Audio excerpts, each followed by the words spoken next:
How's Nick? Pass it to him.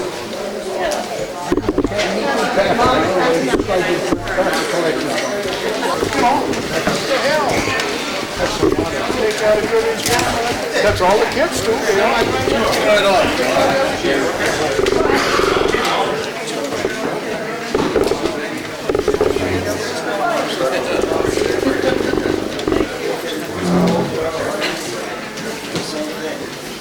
May attention, please. I'd like to welcome tonight on behalf of the Butte Historical Society to our continuing lecture series on the neighborhoods of Butte. I'm Jim Michelotti, President of the Butte Historical Society, and I'm pleased that so many of you are able to make it tonight. Next month we're going to have a discussion on Dublin Gulch and the Work Town, and the following month on the Butte Mines Ban.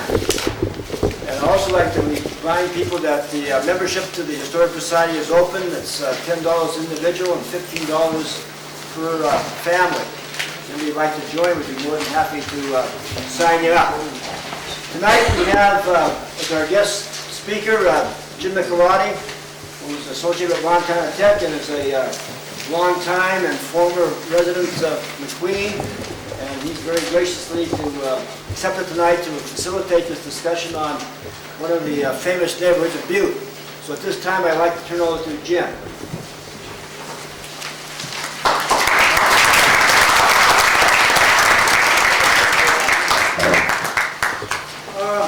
Thank you. I guess the nicest part about being here is seeing so many faces that were in McQueen when I grew up. And I'm thrilled. When I left the house, I said, I hope somebody, to my wife, I said, I hope somebody shows up. And this is a real treat for me. I have put some things together that will help us talk about McQueen. That's the main thing. I don't know if you've seen any of these before. I know some of you have seen this project. And last time Silva did something on Meadville and they taped it, and I didn't see it, but I did look at it. And the best thing that can happen is for the entire crowd to tell stories. That's Silva told stories, and everybody else tells stories, and I'm just a facilitator, coordinator, or whatever you want to call it. Some of the pictures that I have will help us remember McQueen, and I brought other things, and people have brought things, so we should just get right into it. My plans for tonight in coordinating this are to spend a little bit of time on the history of McQueen.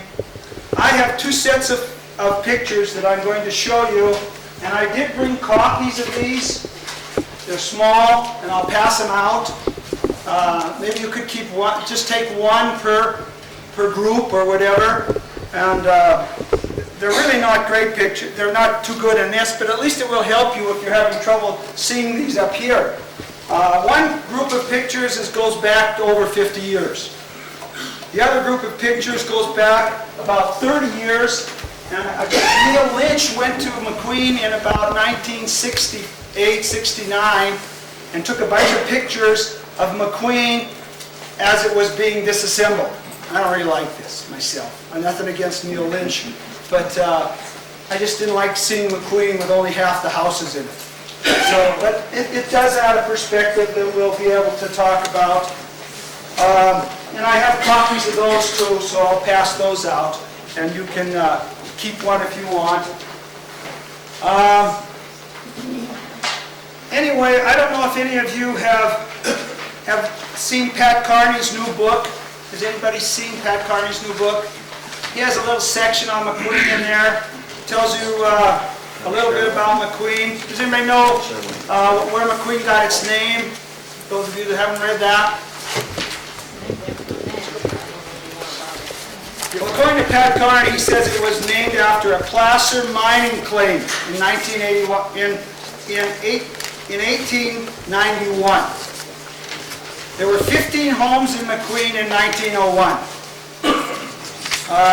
Most of the people there were Slovenians, Austrians, and Croatians.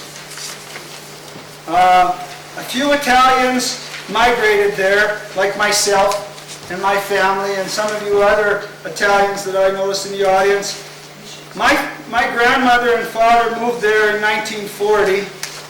I was born in 1944 and lived there until I was in 1963. So I lived there 18 years. And believe me, there was no place in the world like McQueen to this day. We'll talk about Holy Savior. Do you know who started the Holy Savior Church? Anybody have any idea on that? Fair enough. Well, the Jesuits started it. They built a wooden structure in 1901. Holy Savior Church was built in 1901 by the Jesuits. 1927 it became a brick structure. And it served McQueen, Meaderville, East Butte, Silverbow Parks, Racetrack, Woodville, Columbia Gardens. That was the only church for all those neighborhoods. Holy Savior. Father Periot, he was pastor there for 46 years, from 1907 to 1953. And all of you probably know Father Periot.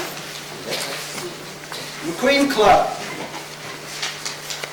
Now, I couldn't find this out, but I think, Mary, you had an article, that one article you have, and I'll show it in a second. That was the McQueen Fire Hall, wasn't it? Yes.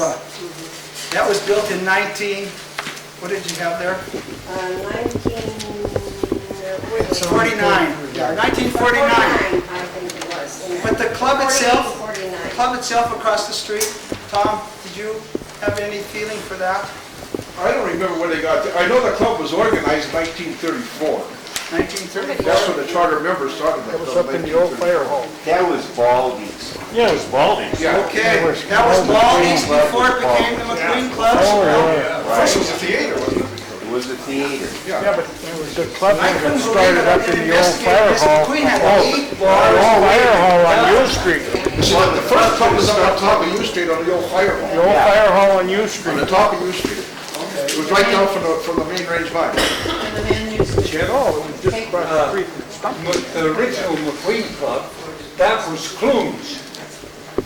Rudy Clune and them owned that, and they had a theater there, and he had a little grocery store in the back end that he just used to sell a little stuff there. Was that the Crystal Theater, by any chance? Oh, I never did know the name. It wasn't Robert's. Yeah, but Mark, that was the theater first. Oh, Let me tell you, according to Pat Carney, I don't know where he got this, there were 8 bars in McQueen. And I'll mispronounce some of these names, I'm sure. Brozovich's, Jernich's, Petrovich's, Raenovich's, Reinovich's, Chrisman's. I was Alder's, Baldy's place that you just mentioned, and then the castle. there was Nicholas's too. What was it called? Well, they were Lysalovich. And the Green Castle. They had one lane bowling alley there. Was that, it used to be the old Farron's Pharmacy? They had a one lane bowling alley. They just called them Nicholas. Castle. What was it called? How did it It's too hard to say. That's the one. I'm still trying to figure out where all the Croatians came from. They asked Bob McCarthy and he gave me a lecture on the way in. So you think the McQueen Club might have been 1930s, Tom? Well, they originated in 1934, according to what they looked on the books. That's when they started, the charter members started in 1934. Who are the charters? Well, I think it was before that. Well, that's in the books though, that's why I looked at the books. He might have been Ella around. used to play ball long before that, in the 30s, 29 and 30. They had basketball teams and everything, and we were all in the club then. Yeah, but according to the books, it was 1934. Let me go through this and then we'll get going. I hope that I don't become a problem in coordinating this. If I do, just get rid of me and have somebody else come up here. Mrs. Mitchell here taught at the Franklin, right? And she also went to the Unity Methodist Episcopal Church. And that came up in Silva's discussion. Remember where that church was? Right across from the Franklin. Percy the milkman. Percy the milkman. Right next to Joe Gorgeous. Well, anyway, how about the streetcar?